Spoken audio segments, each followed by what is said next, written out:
Okay, so there's a lot of stuff that drove me absolutely crazy about The Legend of Korra that I couldn't find a way to fit into the main video, so I'm just gonna list them all here in what I'm calling a bad writing lightning round.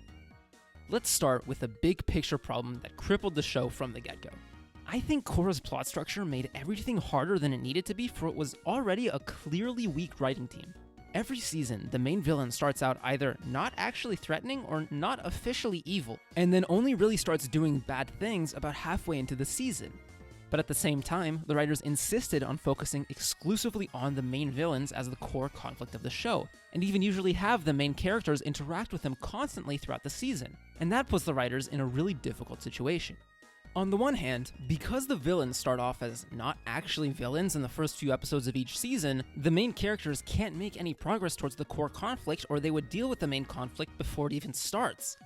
On the other hand, because the writers think that the main villain has to be the source of the conflict, it also means that anything else the characters do doesn't actually matter to the overarching plot of the season, because again, if it did, it would either force the narrative to go in a completely different direction, away from the main villain, or they would solve the conflict too quickly. Because of all this, if you actually sit down and go through the events that occur in each episode of the show, the vast majority of what happens is pointless filler that amounts to nothing, except in the very last episode of the season, where the show rushes to wrap everything up. Each season is functionally 1 or 2 episodes of content stretched out into 12 episodes. So this is actually related to the previous point, but Korra has what I call only interesting as a summary syndrome, which means that if you just read the synopsis of the plot, it sounds really cool and interesting, because in theory it is. But if you actually watch the show, you'll notice that almost all of the stuff the summary talks about is only really done in theory in the show, mostly through the characters saying things happen without the audience actually seeing those things happen. I honestly think that's a huge part of why Korra gets way more credit than it deserves, because when you think back on what the show was saying it was doing, it does sound kinda cool.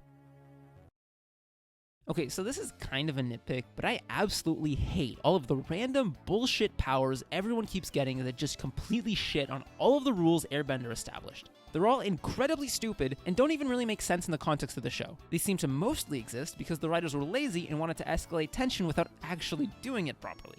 For example, why does this random guy suddenly have the ability to make dark spirits light again with water powers?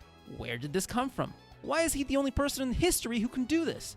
Also, spirits can't be light or dark. That's also fucking stupid.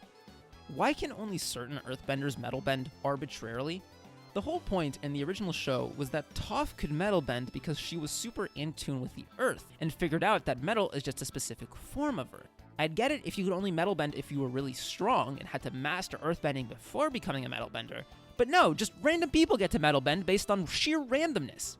On the other hand, why can so many people lightning bend? Like, just random people. Lightning bending was a really big deal in Airbender. Only extremely skilled firebenders could do it, and even then it was really difficult and dangerous. But I guess now you can literally pick someone off the street and they can use powerful and deadly bending techniques that in the past only the most powerful airbenders in the world could use. Lava bending isn't fucking earthbending. I find this genuinely insulting. This guy takes a couple of rocks and then sets them on fire. That's not fucking earthbending! I hate the robots so much. They're so stupid. I hate them so much. First of all, do you know how hard it is to build actual walking robots? Like, just robots that can walk. This show takes place in effectively the late industrial era, but in the real world, we're at least 100 years past that and still can't build robots that big that can do anything practical. Oh god, it's slipping in the piss. And we've spent decades and billions of dollars on research devoted exclusively to that.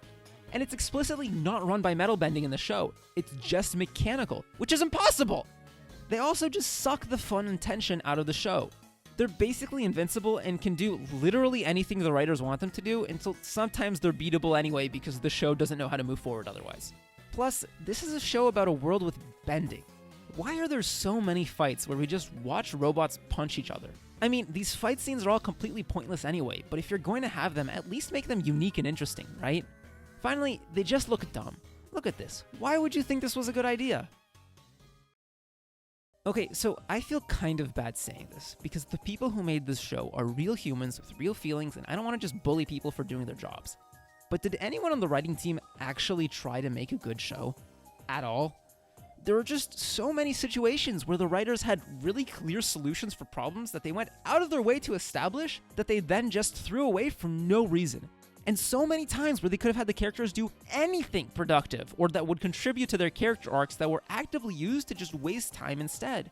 I would estimate that 70% of the show accomplishes nothing in the overall plot and doesn't affect any of the characters.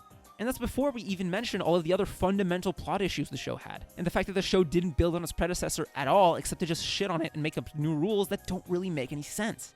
Everything in this show is so terrible, so obviously terrible, that the only explanation I have is that this was a situation where nobody really tried because they just wanted to cash in the checks for making an Avatar sequel.